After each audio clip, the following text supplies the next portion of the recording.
तो आज हम लोग क्वेश्चन करते हैं दो चार। क्या? तभी पता चलेगा वो कहाँ रह गए। बहुत परेशान रहते हैं। एक नहीं आते हैं आपके साथ। हाँ, कि पता ही नहीं चलता है क्वेश्चन, आज पता चलता है उनको। नहीं, अब अदर सब्जेक्ट में जैसे हिस्ट्री वगैरह है तो वहाँ डायरेक्ट को प्रश्न बन जाता है। नहीं, पॉलिटी में इसलिए तो मैं पहले क्लास में ही क्वेश्चन दिया आप लोगों को कि क्वेश्चन बार बार देखें समझें। नहीं, बहुत क्वेश्चन है। एक क्वेश्चन देखिए, कोई ऐसा क्वेश्चन नहीं है कि एक टॉपिक पढ़ के आप कर सकते हैं, नहीं करेंगे।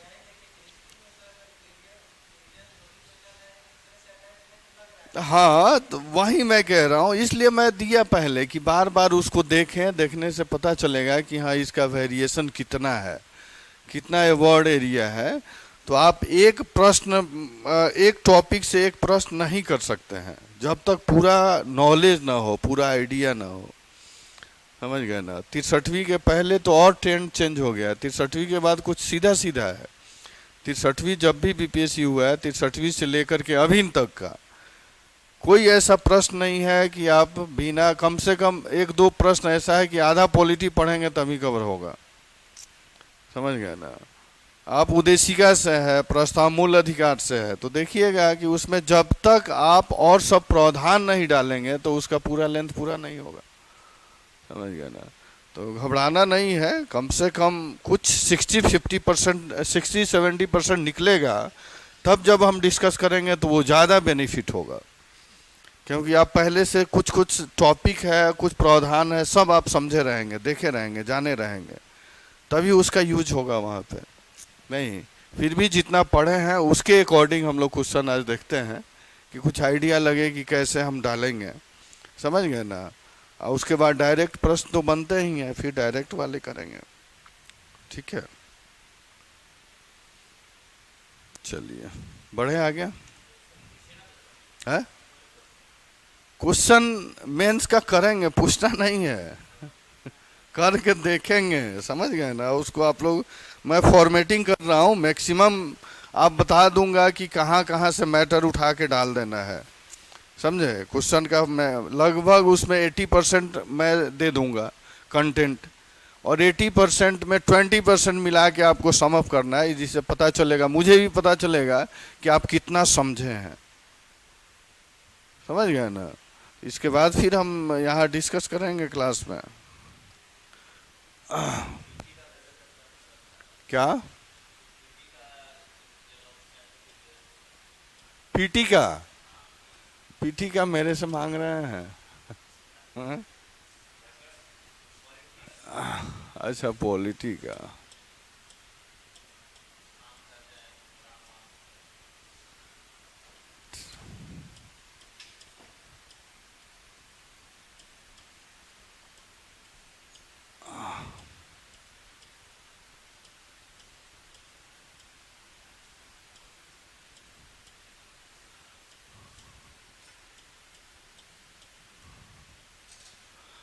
भारतीय संविधान में मूल अधिकार आज अपनी मूल सीमा से।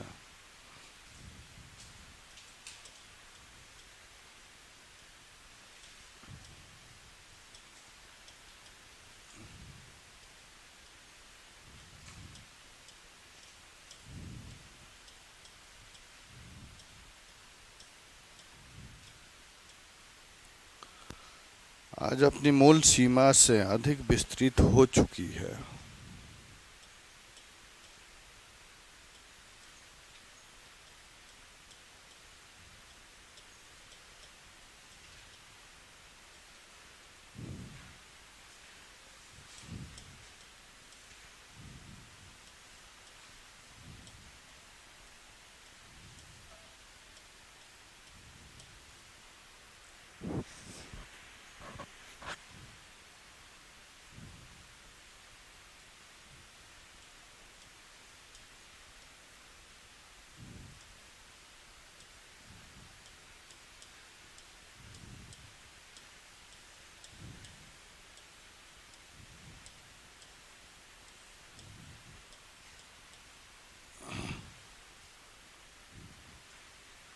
प्रश्न लिखिए।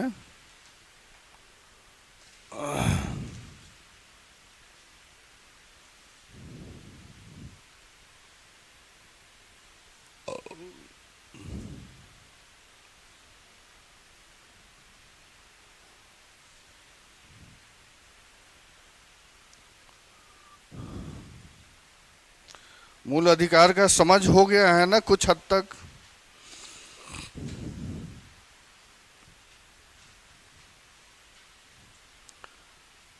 प्रश्न पढ़ेंगे आप लोग, लिख लिए?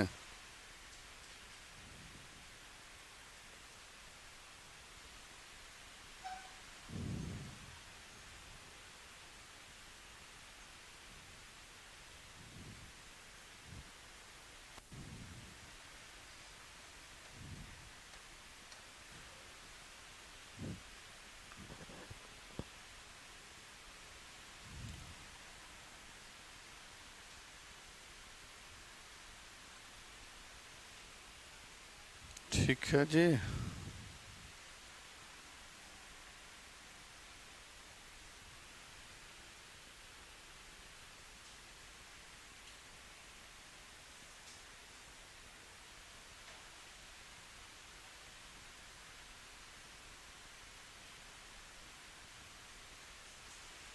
प्रश्न पढ़ेंगे, देखेंगे, समझेंगे। भारतीय संविधान में मूल अधिकार आज अपनी मूल सीमा से अधिक विस्तृत हो चुकी है। क्लियर है? समझ में आ रहा है? संविधान में मूल अधिकार की बात कर रहा जा रहा है। मूल अधिकार आज अपनी मूल सीमा से अधिक विस्तृत हो चुकी है। बहुत इंपॉर्टेंट है जी, अधिक विस्तृत हो चुकी है। उदाहरण के साथ विवरण दें। सबको पता है मूल अधिकार भारतीय संविधान की अगर रचना देखा जाए तो आज से लगभग कितने साल पहले की है? 70 से 75 साल हो गया। 70 से 75 साल पहले जो स्थिति थी और उस परिप्रेक्ष्य में मूल अधिकार की व्याख्या जो संविधान निर्मात्री सभा कर रही थी या जुडिशियरी कर रही थी, समझना है। जो आज के संदर्भ में देखा जाए, आज से 70-75 साल पहले मूल अधिकार की व्याख्या जो संविधान सभा कर रही थी या जो जुडिशियरी कर रही थी, उसके परिप्रेक्ष्य में आज के स्थिति में देखेंगे कि उसका व्याख्या कुछ अलग हो रहा है। नहीं, अलग इसलिए हो रहा है कि पब्लिक उस समय के अपेक्षा आज के समय में पब्लिक काफ़ी अवेयर है अपने अधिकारों के प्रति। आप अपने बचपन को याद कीजिए कि गांव में एक पुलिस गुजर जाता था, एसआई गुजरता था तो सभी घर में छुप जाते थे। नहीं, और आज एसएसपी और डीएसपी से आंख में आंख मिलाकर के बात करते हैं। क्यों करते हैं? कि आप में आपके अधिकारों का पता चल गया है कि मेरा अधिकार क्या है और आप अवेयर हो गए हैं अपने अधिकारों के प्रति। उस समय उतनी अवेयरनेस नहीं थी, समझ गए ना? तो देखेंगे मीडिया भी एक्टिव हुई है, आप में अवेयरनेस भी आ गया है। सोशल जो आप देखेंगे सिविल सोसाइटी, बहुत सारे एनजीओज हैं जो उस तरह के कार्य कर रहे हैं। इस वजह से देखेंगे कि मूल अधिकार का जो समय सीमा जो 70-75 साल पहले था वो अभी के संदर्भ में काफ़ी विस्तृत हो गया है और व्याख्याएं भी उस तरह से की जा रही है। नहीं, जैसे हम लोग देखेंगे कि आर्टिकल 21, आर्टिकल 19 कितना विस्तृत व्याख्या अभी हो रहा है। नहीं, आर्टिकल 21 में देखेंगे, 19 में देखेंगे, 20 में देखेंगे कि आप माने जीवन के अधिकार, 21 की बात अगर की जाए तो उसमें सारे इतने अधिकार शामिल हैं कि आप सोच नहीं सकते हैं। नहीं, और वो इसलिए उसकी व्याख्या हो रही है कि मानव गरिमा स्थापित करने की बात हो रही है और मानव गरिमा के साथ साथ मानव कौशल विकास की बात की जा रही है। जब तक मानव की गरिमा स्थापित नहीं होगी, मानव का कौशल विकास नहीं होगा, तब तक एक राष्ट्र का निर्माण नहीं होगा, राष्ट्र विकसित नहीं होगा। और राष्ट्र जो हम लोग ग्लोबलाइजेशन के तरफ भाग रहे हैं वहाँ हम लोग नहीं पहुँच पाएंगे। तो इसके लिए सबसे पहली प्राथमिकता है कि मानव के अस्तित्व की पहचान और उस अस्तित्व का विकास करना। समझ गए ना? इसलिए देखेंगे उसमें स्वास्थ्य का अधिकार है, स्वास्थ्य में पर्यावरण, जैसे प्राण और दैहिक स्वतंत्रता। नहीं, प्राण से बहुत सारे अधिकार जुड़ जाते हैं। प्राण से ही फूड का राइट टू फूड है, राइट टू लाइफ है, राइट टू पर्यावरण, पर्यावरण का अधिकार है। नहीं, काम करने का अधिकार है। समझ गए? आप अगर आप यहाँ पे जन्म लिए हैं तो आपको ये स्वतः अधिकार है कि आप अपने इच्छा से जो काम करना चाहें कर सकते हैं। ना उस पर राज्य का दबाव होगा, ना किसी का दबाव होगा। नहीं, तो ये क्या हो गया, समय का डिमांड है, परिस्थिति का डिमांड है कि उस तरह की व्याख्याएं मूल अधिकार की जा रही है। तो यही प्रश्न पूछा जा रहा है कि जो 70-75 साल पहले अवधारणा आई, उसके बनिस्पत आज के संदर्भ में कैसे विकास हो गया, विस्तृत हो गया है। नहीं, तो इसमें दो फैक्टर है, आपको पहले चर्चा करना होगा, कहाँ गया जी, आपको इसमें पहले चर्चा करना होगा कि मूल अधिकार का महत्व, नहीं, महत्व की चर्चा पहले करेंगे स्टार्टिंग में, महत्व के बाद उसकी आवश्यकता क्यों पड़ी। पता है आपको, 13 आर्टिकल हम लोग 12 पढ़े हैं, 13 पढ़े हैं, 14 पढ़े हैं, समता का अधिकार याद पड़ रहा है? नहीं, नींद पूरी नहीं हुई है आपकी? रात में जागरण ज्यादा हो रहा है, आंख लग रहा है आपका एकदम चढ़ा हुआ है, तो बंद कीजिए, बंद कर लीजिए, साइड में चलाइए, लग रहा हो, नहीं तो पानी वानी मार के आइए। हाँ हाँ, तो थोड़ा कोशिश करना है, क्योंकि इसमें देखिए पूरा एक्सरसाइज होगा इस प्रश्न में, समझ गए ना। तो आप 12 पढ़े हैं, 13 पढ़े हैं, बुतलक्षी प्रभाव पढ़े हैं, नहीं, समता का अधिकार पढ़े हैं, समता का अधिकार किस तरह विस्तृत हुआ है अपने आप में, नहीं, 19 पढ़े हैं, 21 पढ़ने जा रहे हैं, 21-20 पढ़ेंगे, नहीं, 2 सीधी का संरक्षण। आपको इसलिए ये सब अधिकारों की व्याख्या हो रही है, विस्तृत व्याख्या हो रही है कि इसमें मानव को स्थापित करने की बात हो रही है। जब तक मानव को पूर्ण रूप से स्वतंत्र नहीं किया जाएगा, मानव को वो सारे अधिकार नहीं दिए जाएंगे, तब तक देश का, राष्ट्र का विकास नहीं हो सकता है, समझ गए ना। और मेन मोटिव क्या है अभी के संदर्भ में, राज्य का विकास करना, राष्ट्र का विकास करना, समाज का विकास करना। और ये तभी संभव है जब मूल अधिकार के सारे प्रावधान स्वतः लागू हो जाए, उस पर किसी का प्रतिबंध ना हो, समझ गए ना। और प्रतिबंध होगा तो मानव का कौशल विकास नहीं होगा, समझ गए ना। मानव का आरक्षण हम क्यों देते हैं, आरक्षण इसलिए देते हैं कि वो उसको जो प्राथमिक नीड है वो पूरी हो जाए, और प्राथमिक नीड पूरी होगी तभी तो वो अपने आप को विकास करेगा, कौशल का विकास करेगा, नहीं। तो ये राज्य का दायित्व बनता है कि हम ऐसी व्यवस्था का निर्माण करें जिससे उसको आरक्षण की जरूरत न पड़े, नहीं, शैक्षणिक स्तर पर, सामाजिक स्तर पर, आर्थिक स्तर पर इस तरह का व्यवस्था कर दें, इस तरह के प्रावधान कर दें कि उस वर्ग के लोग जो हैं, SC ST और अनुसूचित वर्ग, अल्पसंख्यक वर्ग, कि अपने आप शिक्षित होकर के अपने कौशल का विकास करें। जब कोई भी वर्ग शिक्षित हो जाएगा और जब उसका कौशल विकसित हो जाएगा तो आर्थिक स्थिति उसकी मजबूत हो जाएगी। जब आर्थिक स्थिति मजबूत हो जाएगी तो राज्य को कुछ करने की आवश्यकता है जी, नहीं है। इसी के संदर्भ में इसको को देखा जा रहा है कि वो सारे अधिकार दिए जाएं, तो पहले आपको इसमें चर्चा करना होगा कि मूल अधिकार का महत्व और विस्तार, ठीक है, स्टार्टिंग में। उसके बाद इसकी आवश्यकता क्यों पड़ रही है आज के संदर्भ में, नहीं, आज के संदर्भ में क्यों पड़ रही है, इसकी चर्चा करते हुए आप स्टार्ट करेंगे। और इसमें फिर उसके बाद सेकेंड पैरा में देखेंगे कि मूल अधिकार अपने मूल स्वरूप में कितने हैं, 7 हैं, 7 अधिकार, सातों की चर्चा यहाँ करेंगे। मूल स्वरूप में, मूल अधिकार अपने मूल स्वरूप में, क्योंकि हम लोग भूमिका स्टार्ट कर रहे हैं तो भूमिका में 70 साल पहले वाली संरचना को डालेंगे, ठीक है। उसमें डालेंगे कि मूल अधिकार अपने मूल स्वरूप में कितने हैं, 7 है, जिसकी व्याख्या आर्टिकल 12 से 35 तक हुई है, ठीक है।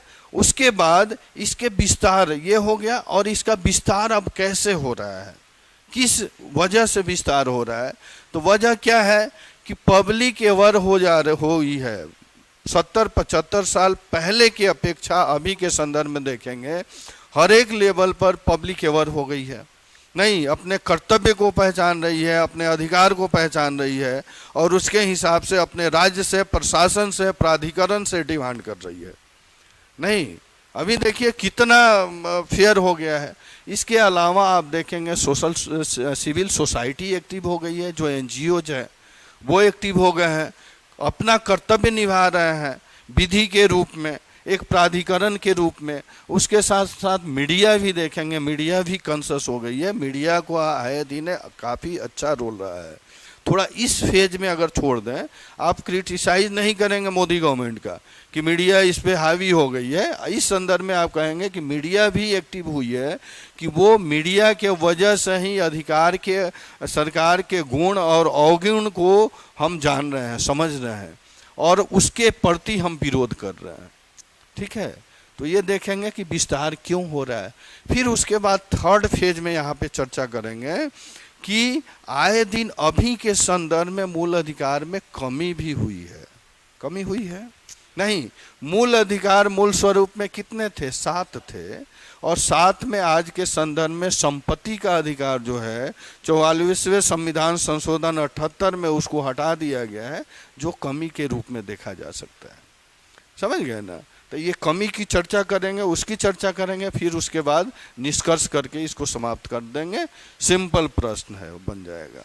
ठीक है, देखिए देखने से लग रहा है सीधा साधा है ना, सीधा है, लेकिन इसमें क्या है? इसमें पूछा जा रहा है कि मूल अधिकार का महत्व, विस्तार, उसकी आवश्यकता क्यों पड़ी। आप समझेंगे, प्रश्न कोई भी कमीशन का प्रश्न होता है और एकेडमिक का प्रश्न होता है, दोनों में अंतर होता है। एकेडमिक के प्रश्न और 63वीं के पहले के प्रश्न दोनों सेम है, नेचर सेम है। 63वीं के बाद के प्रश्न में देखेंगे, हालांकि ये वाला प्रश्न अभी आया नहीं है बीपीएससी में, समझ गए ना, ये यूपी पीसीएस का प्रश्न है, तो यूपी पीसीएस का प्रश्न ये 63वीं के बाद के संदर्भ में पूछा जा सकता है, क्योंकि यहाँ पर अगर यहीं 63वीं के पहले प्रश्न पूछा जाता तो डायरेक्ट मूल अधिकार की चर्चा करके निकल जाते, निष्कर्ष डाल देते। नहीं, लेकिन अभी के संदर्भ में इसका विस्तार करना है, और इसका विस्तार क्यों हो रहा है, आवश्यकता क्यों पड़ी है। नहीं तो विस्तार क्यों हो रहा है आपने देख लिया, हम एवर हो गए हैं, पब्लिक एवर हो गई है, और एवर होने के प्रति पीछे क्या है? बहुत सारे रीजन है। हम काफ़ी शिक्षित हुए हैं, शिक्षा के साथ साथ हम ग्लोबलाइज भी हुए हैं। नहीं, एक ये अपने आप को विदेश से भी जुड़े हैं, बहुत दूर संसार से जुड़े हैं, मीडिया एक्टिव हुई है, नहीं सिविल सोसाइटी एक्टिव हो गई है। इन संदर्भ में देखेंगे, इस वजह से इसका विस्तार हुआ है। समझे? इनकी चर्चा करते हुए कमी को दर्शाएंगे एक पेज में, एक पैराग्राफ में कमी को दर्शा देंगे। कमी किस संदर्भ में? संपत्ति के अधिकार को हटाने के संदर्भ में, नहीं हटाने के संदर्भ में दर्शा के उसका निष्कर्ष निकाल देंगे। क्लियर है? नहीं, चलिए यहाँ पे देखेंगे, यहाँ पे पॉइंट फॉर्म में आप लिख लीजिए, पॉइंट फॉर्म में लिखिए इसको। मूल अधिकार का पहले क्या करेंगे? मूल अधिकार का विस्तार और महत्व। मूल अधिकार का विस्तार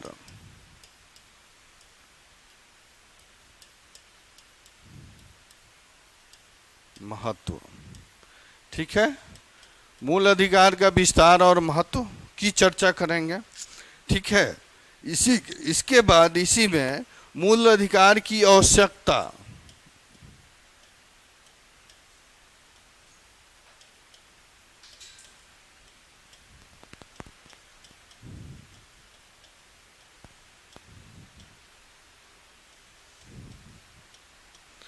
मूल अधिकार की आवश्यकता, महत्व की चर्चा करेंगे यहाँ पे। फिर उसके बाद मूल अधिकार की आवश्यकता आज के संदर्भ में क्यों पड़ रही है इतनी। ठीक है, इसकी चर्चा करते निकलेंगे।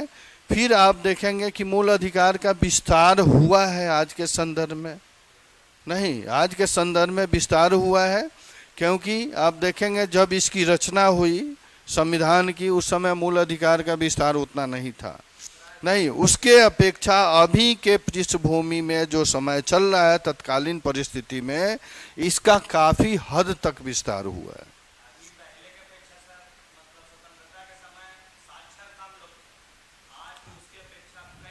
बिल्कुल वही बात हो रही है। और बेसिकली आप देखेंगे सबसे ज़्यादा देखेंगे अनुच्छेद 21 की चर्चा करेंगे यहाँ पे। अनुच्छेद 21 जो है एक डायमेंडिक है पूरा, उस डायमेंशन उसका इतना विस्तृत है कि आप सोच नहीं सकते हैं। नहीं, तो 21 विस्तार की जब चर्चा करेंगे, मूल अधिकार का विस्तार हुआ है तो विस्तार के संदर्भ में 21 की चर्चा करते हुए निकल जाएंगे आप। ठीक है, वो मैं एग्जाम्पल दिया कि भूतलक्षी प्रभाव का अर्थ है कि जो पहले विधि थे नहीं उस पर ये लागू नहीं होंगे, शून्य नहीं होंगे। तो एग्जाम्पल दिया कि उस समय उसका विस्तार नहीं था, लेकिन आज के संदर्भ में विस्तार है। भूतलक्षी की चर्चा नहीं करनी है यहाँ पे सिर्फ चर्चा करना है आपको भूमिका में मूल अधिकार का विस्तार और महत्व सिंपल तरीके से। उसके बाद मूल अधिकार की आवश्यकता क्यों है नहीं, और फिर मूल अधिकार के विस्तार में आप 21 के आर्टिकल 21 की चर्चा करेंगे। ठीक है, क्यों विस्तार हुआ है, क्यों विस्तार हुआ है, तो आर्टिकल 21 दिखाता है कि क्यों विस्तार हुआ है। आर्टिकल 21 में क्या क्या है, क्या है आर्टिकल 21 में? हाँ जी, ऋतु बताएंगी आर्टिकल 21 में क्या है। प्राण और दैहिक स्वतंत्रता, सोचिए प्राण और दैहिक स्वतंत्रता अपने में कितना विस्तृत है। निजता का अधिकार है, इंफॉर्मेशन का अधिकार है, प्रेस की स्वतंत्रता है नहीं, पर्यावरण की स्वतंत्रता है, राइट टू फूड है, राइट टू एजुकेशन है नहीं, इन सब की चर्चा उसमें चर्चा नहीं करना है, अनुच्छेद के जो सब पॉइंट है उसको दर्शा देना है यहाँ पर। ठीक है, चर्चा करेंगे तो वो 5 पेज में जाएगा, समझ रहे हैं ना। आर्टिकल 21 जो है अपने आप में विस्तृत है, तो आर्टिकल 21 लिख देंगे और उसमें लिख देंगे कि इसमें निजता का अधिकार है नहीं, भोजन का अधिकार है, पर्यावरण का अधिकार है, स्वास्थ्य का अधिकार है, काम का अधिकार है, सब उसमें समित है। अगर हम लोग व्याख्या कर रहे पिछले क्लास में किए थे प्राण का, दैहिक स्वतंत्रता का, फिर आज करेंगे नहीं, तो ये सब राइट टू इंफॉर्मेशन है, आप सूचना लेने का अधिकार है आपको, सब 21 में सन्निहित है। ठीक है, तो 21 की चर्चा करते हुए निकल जाएंगे 3rd पेज में। ठीक है जी, चलिए मूल अधिकार का विस्तार कैसे हुआ है, तीसरा में करेंगे कि मूल अधिकार का 30 पैराग्राफ में मूल अधिकार का विस्तार कैसे, विस्तार कैसे, और कैसे का ये प्रश्न हो गया। मूल अधिकार का विस्तार कैसे आपको दिखाना है नहीं, तो कैसे में क्या लिखेंगे, अनुच्छेद 21 की चर्चा, समझ गए ना, अनुच्छेद 21 की चर्चा, क्योंकि अनुच्छेद 21 जो है अपने आप में विस्तृत है और एक ये गतिशील अनुच्छेद कह सकते हैं इसको नहीं। गतिशील अनुच्छेद का अर्थ है कि जब जब जरूरत पड़ेगा जो आप सोच सकते हैं सब इसमें मिलेगा आपको। मानवीय गरिमा स्थापित करने के संदर्भ में जितने कंपोनेंट सोच सकते हैं सब आपको अनुच्छेद 21 में मिल जाएगा, इसकी चर्चा कर लेना है नहीं। क्लियर हो रहा है ना। तो 21 की चर्चा में क्या करेंगे, इसमें निजता का अधिकार, आप लोग कोट कर लें, निजता का अधिकार 21 वाले में, निजता का अधिकार, ठीक है, जीवन का अधिकार है, जीवन में प्राण और दैहिक स्वतंत्रता आएगा, जीवन का अधिकार नहीं। फिर उसमें देख सकते हैं गरिमापूर्ण जीवन जीने का अधिकार नहीं, गरिमापूर्ण जीवन जीने का अधिकार, ठीक है। और क्या है जी, 14 वर्ष के बच्चों को निःशुल्क शिक्षा नहीं, निःशुल्क कानूनी सहायता, ठीक है, सब इसमें है। कोड कर लें, कोड करें, उस पे लिखने के समय आपको हिट करेगा। निःशुल्क 14 वर्ष के बच्चों को निःशुल्क शिक्षा, उसके बाद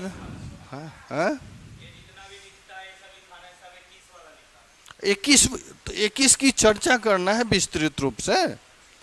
अब अगर मूल अधिकार का विस्तार आज के संदर्भ में करना होगा तो किसको दिखाएंगे, 21 को दिखाएंगे ना जी नहीं, 21 का संदर्भ दिखाएंगे। क्योंकि क्यों दिखाएंगे, क्योंकि 21 जो है एक गतिशील अनुच्छेद है नहीं। गतिशील अनुच्छेद का अर्थ है कि आप जैसे एवर होंगे अपने कौशल का विकास करेंगे, अपने बुद्धि का विकास करेंगे, और मीडिया जैसे एक्टिव होगी, social society, civil society active होगी, वैसे वैसे इसकी व्याख्याएं होती जाएंगी। समझ गए ना? 21 के संदर्भ में, 21 में देखा जाए कि अभी लक्ष्मीकांत में देखेंगे तो 35 अधिकार उसमें है। लक्ष्मीकांत के संदर्भ में देखेंगे तो उसमें 35 अधिकार है। आप सोच नहीं सकते हैं, जो नहीं सोच सकते हैं सब 21 में है। नहीं तो इसमें क्या करना है, पहले आवश्यकता क्यों पड़ी? आवश्यकता क्यों पड़ी? क्योंकि पब्लिक अवेयर हो गई है, सिविल सोसाइटी अवेयर हो गई है, अपनी भूमिका निभा रही है, अपने कर्तव्यों को पहचान रही है। नहीं, मीडिया अपनी भूमिका निभा रही है, मीडिया धनतंत्र नहीं लोकतंत्र की तरफ जा रही है, इसलिए इसकी आवश्यकता पड़ रही है। नहीं, और मूल अधिकार का विस्तार कैसे? तो मूल अधिकार का विस्तार 21 के संदर्भ में चर्चा कर देना है, जो आपको 35 है, 35 का 35 तो लिखेंगे नहीं, 4-5 कोड कर देना है। ठीक है, पहले स्टार्ट करेंगे कि अनुच्छेद 21 जो है अपने आप में एक गतिशील अनुच्छेद है, जो इन सब चीज़ों की व्याख्या करता है, जैसे जीवन का अधिकार, नहीं मानव गरिमापूर्ण जीवन जीने का अधिकार, शिक्षा का अधिकार, नहीं निःशुल्क शिक्षा, 14 वर्ष के बच्चों को निःशुल्क शिक्षा का अधिकार, निःशुल्क कानूनी सहायता का अधिकार, समझ गए ना, काम का अधिकार, भोजन का अधिकार, इन सब चीज़ों की चर्चा करते हुए आपको निकल जाना है। ठीक है, हाँ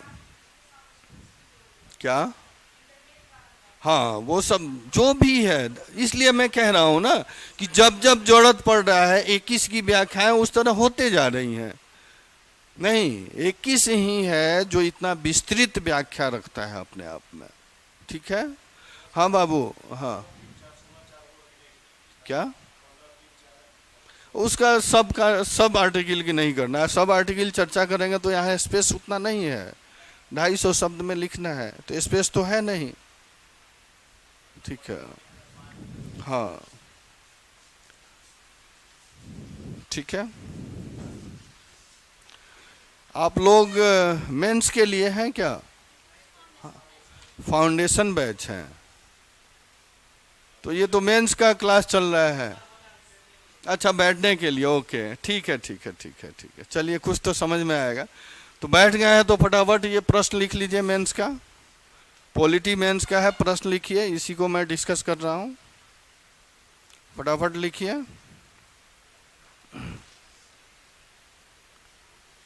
ठीक है जी, क्लियर हो रहा है कुछ? तो इसी तरह अपने माइंड का एक्सरसाइज करते रहना है, खोलते रहना है, समझ गए ना?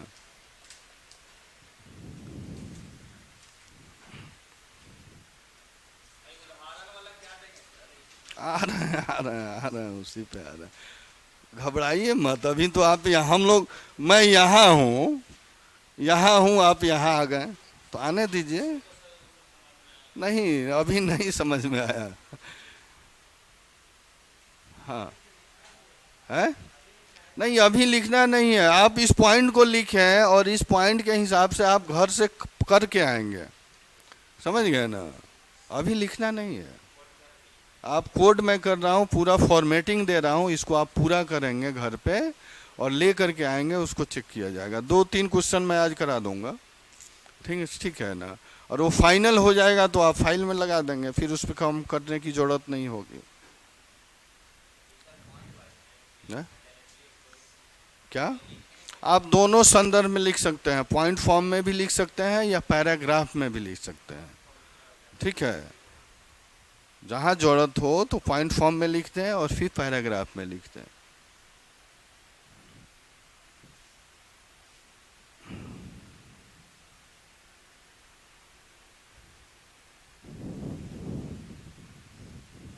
ठीक है,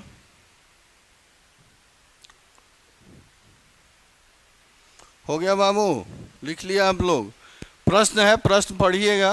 भारतीय संविधान में मूल अधिकार आज अपनी मूल सीमा से अधिक विस्तृत हो चुकी है। नहीं, इसकी हम लोग चर्चा कर रहे हैं, विस्तृत हो चुकी है, उदाहरण के साथ विवरण दें। तो इसमें देखिए, मूल अधिकार के विस्तार की चर्चा करना है। सब आप लोग मूल अधिकार पढ़े हैं, कुछ कुछ पढ़े हैं पहले से, लूसेंट वगैरह तो पढ़े ही होंगे, आइडिया होगा नहीं। चलिए, तो इसमें हम लोग देख रहे हैं कि पहले आप स्टार्ट करेंगे मूल अधिकार का विस्तार और महत्व। नहीं तो विस्तार इस संदर्भ में कि जब संविधान की रचना हुई उस समय मूल अधिकार का प्रावधान लाया गया। नहीं तो मूल अधिकार का जब प्रावधान लाया गया तो आज के संदर्भ में देखेंगे कम से कम कितने साल पुराने हो गए, 70 से 75 साल। 75 साल पहले जो स्थितियां थी उस समय मूल अधिकार का डिमांड कम था। क्यों था, क्यों कम था? हाँ जी बिल्कुल। और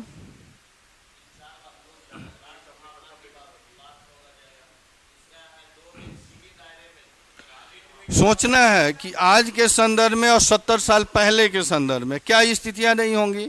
70 साल पहले पब्लिक उतनी अवेयर नहीं थी, अपने अधिकारों के प्रति, अपने कर्तव्यों के प्रति उतनी जागरूक नहीं थी, इसलिए मूल अधिकार का विस्तार उस समय नहीं हुआ। नहीं, और अभी देखेंगे कि पब्लिक शिक्षित है, अवेयर है, अवेयर के साथ साथ देखेंगे मीडिया भी कॉन्शियस हो गई है। नहीं, मीडिया भी अपना कर्तव्य निभा रही है, अपने अधिकारों को पहचान कर रही है। जो सरकार में बैठे हुए हैं उनके गुण और अवगुण को अपने माध्यम से कहाँ पहुँचा रही है, पब्लिक के पास। नहीं, और पब्लिक शिक्षित है, अवेयर है, तो अपने अधिकार का डिमांड भी कर रही है उनसे। नहीं, इसके साथ साथ सिविल सोसाइटी की अगर बात की जाए, सिविल सोसाइटी का तात्पर्य है जो एनजीओ हैं, एनजीओ है अपने स्थानीय स्तर से लेकर के राष्ट्रीय स्तर तक अपनी भूमिका निभा रहे हैं, और वो सब किसके हित में काम कर रहे हैं, पब्लिक के हित में। नहीं, और इसलिए किया जा रहा है कि पब्लिक को जब तक मानव का मानवीय गरिमा स्थापित नहीं होगा तब तक राष्ट्र का विकास नहीं होगा। मानवीय गरिमा स्थापित करने के लिए सारे मूल अधिकार उनको स्वतः मिल जाने चाहिए। नहीं, स्वतः मिलने का अर्थ है कि मानवीय गरिमा स्थापित होगी तभी वो अपने कौशल का विकास कर पाएगा। जब तक सारे अधिकार आप उनको देंगे नहीं तब तक वो मानव अपना कौशल का विकास नहीं कर पाएगा। कौशल का अर्थ क्या है, दक्षता का विकास। जब कौशल का, दक्षता का विकास हो जाएगा तब मानव के माध्यम से समाज का विकास होगा, फिर राष्ट्र का विकास होगा। नहीं, और राष्ट्र का विकास होगा तो सबका विकास होगा। और जो हमारे सरकार का भी थीम है, सबका विकास सबका साथ सबका विकास, नहीं, उस उद्देश्य की प्राप्ति हम कर सकेंगे। तो उस संदर्भ में देखेंगे तो मूल अधिकार की आवश्यकता क्यों पड़ी। आवश्यकता इसलिए पड़ी कि आज के संदर्भ में परिस्थितियां बदल गई हैं। नहीं, परिस्थितियां बदली है, उसके संदर्भ में चर्चा करेंगे। फिर आप मूल अधिकार के मूल तत्व की चर्चा करेंगे, यानी मौलिक प्रावधान की चर्चा करेंगे। मूल अधिकार अपने मूल तत्व में, मूल रूप में कितने थे, 7 थे। ठीक है, मूल अधिकार अपने मूल संदर्भ में कितने थे, 7 थे, चर्चा करेंगे। यानी प्रावधान हो गए, और प्रावधान आर्टिकल कितने से, 12 से 35 तक। ठीक है, 12 से 35 तक उसको एक एक करके 7 की चर्चा कर देंगे। ठीक है, उसके बाद प्रावधान की चर्चा करते हुए विस्तार क्यों है, विस्तार क्यों आवश्यकता पड़ रही है उसकी चर्चा करेंगे। तो विस्तार क्यों है, क्योंकि सब अवेयर हो गए हैं, सिविल सोसाइटी, पब्लिक भी अवेयर हुई है। और विस्तार 21 के संदर्भ में, अनुच्छेद 21 के संदर्भ में, क्योंकि अनुच्छेद 21 जो है गतिशील अनुच्छेद इसको माना जाता है। गतिशील का तात्पर्य है जब भी जरूरत पड़ती है उसकी व्याख्या उस तरह के की जाती है। जो भी न्यायालय है, उच्चतम न्यायालय या कहेंगे, और उसके बाद सिविल सोसाइटी या जो भी कानूनविद हैं सब व्याख्या करते हैं 21 का आज के संदर्भ में। नहीं, तो 21 जो है अपने आप में बहुत बड़ा अनुच्छेद है, बहुत विस्तृत अनुच्छेद है मानव गरिमा स्थापित करने के संदर्भ में। समझ गए ना। और 21 में क्या क्या है जी, कोई एक बताइए। आप लोग बाबू पढ़े हो 21? नहीं पढ़े हो। प्राण और दैहिक स्वतंत्रता की बात की जाती है। तो प्राण और दैहिक स्वतंत्रता का अर्थ है, प्राण के संदर्भ में देखेंगे, प्राण एक फिजिकल कंसेप्ट नहीं है। नहीं, प्राण को शरीर से जोड़ के नहीं रखा जाता है।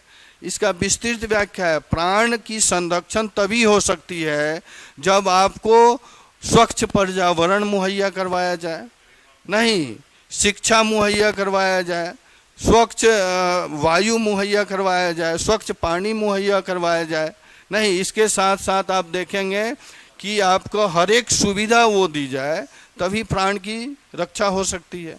दैहिक स्वतंत्रता का अर्थ है कि आप अपने बौद्धिक विकास के साथ साथ मानसिक विकास कैसे कर पाएँ, वो सारे तत्व आपको जो राज्य है उसका कर्तव्य है वो अरेंज करवाना। नहीं तो वो कब होगा, जब आपको शिक्षा का अधिकार मिले। इसी संदर्भ में आप देखेंगे कि 21 में ही 14 वर्ष के बच्चों तक को निःशुल्क शिक्षा की बात की गई है, नहीं निःशुल्क विधिक सहायता की बात की गई है, समझ गए ना। निजता का अधिकार की बात की गई है, निजता यानी गोपनीयता का अधिकार। इसी में देखेंगे कि राइट टू इन्फॉर्मेशन है, सूचना का अधिकार है, नहीं भोजन का अधिकार, स्वच्छ रहने के लिए आपको स्वच्छ भोजन पौष्टिक भोजन चाहिए, नहीं। और इसी संदर्भ में स्कूलों में देखेंगे कि मिड डे मील की व्यवस्था की गई है, समझ गए ना। तो इन सब चीज़ों की चर्चा आप करेंगे 21 में, क्लियर है। तो 21 को लिख लेंगे यहाँ पे, 21 में पॉइंट कर लेंगे, निजता का अधिकार, शिक्षा का अधिकार। बाबू आप लोग भी नोट करो।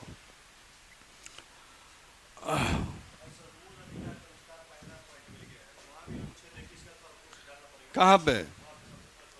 नहीं यहाँ पे फर्स्ट में भूमिका में नहीं डालना है, सेकंड पैरा में आप इसकी चर्चा करेंगे, सेकंड पैरा। हाँ ये जो मूल अधिकार की आवश्यकता जो है ना, यहाँ पे मूल अधिकार के संवैधानिक प्रावधान सेकंड पैरा में क्या करेंगे आप, मूल अधिकार के सेकंड पैरा में आप देखेंगे मूल अधिकार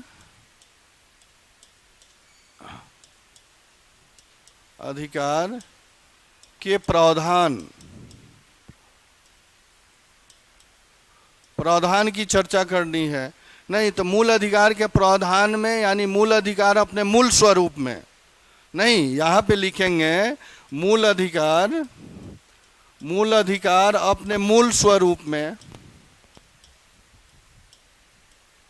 अपने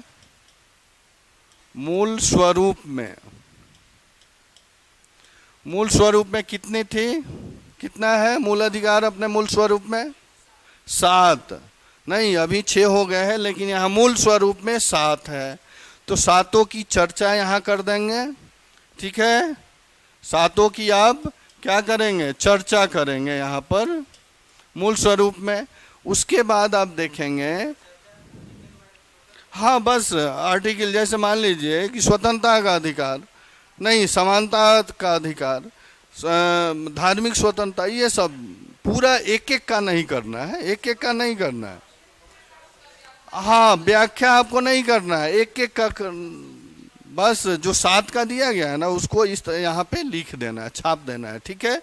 और इसके बाद आप इसका 21 का नहीं, अब इसके बाद दिखाएंगे कि विस्तार क्यों नहीं। तो विस्तार अनुच्छेद 21 के संदर्भ में, अनुच्छेद 21 के संदर्भ में, और इसको ऐसे लिखेंगे कि आर्टिकल अनुच्छेद 21 जो है एक गतिशील अनुच्छेद है, नहीं गतिशील अनुच्छेद है। और इसमें प्राण और दैहिक स्वतंत्रता की बात की गई है। प्राण और दैहिक स्वतंत्रता के साथ साथ इसमें बहुत सारे प्रावधान दिए गए हैं, जैसे निजता का अधिकार, नहीं कोट करो बुआ, कोट करो यहाँ पे, निजता का अधिकार। उसके बाद निःशुल्क शिक्षा का अधिकार, 14 वर्ष के बच्चों को निःशुल्क शिक्षा का अधिकार, निःशुल्क कानूनिक सहायता का अधिकार, नहीं गरिमापूर्ण जीवन जीने का अधिकार। गरिमापूर्ण जरूर चर्चा करेंगे। गरिमापूर्ण जीवन जीने का अधिकार का अर्थ क्या है, कुछ समझ रहे हो बाबू? गरिमापूर्ण जीवन जीने का अधिकार क्या है? हाँ आप बताएंगे? आपसे मैं पूछ रहा हूँ, गरिमापूर्ण जीवन जीने का अधिकार का अर्थ क्या है? कि मानव को गर्व हो अपने जीवन पे, नहीं, हम कह सकते हैं कि हम मानव हैं, और मानव के साथ साथ महिलाएं भी। हमने समानता के अधिकार में चर्चा की है कि महिलाएं बहुत संदर्भ में यहाँ अपने आप को दुखी महसूस करती हैं। नहीं, क्यों महसूस करती हैं? कि ये पैट्रियोटिक सोसाइटी रहा है, पुरुष प्रधान समाज रहा है, और पुरुष प्रधान समाज अपने आप को श्रेष्ठ समझा है महिलाओं को से।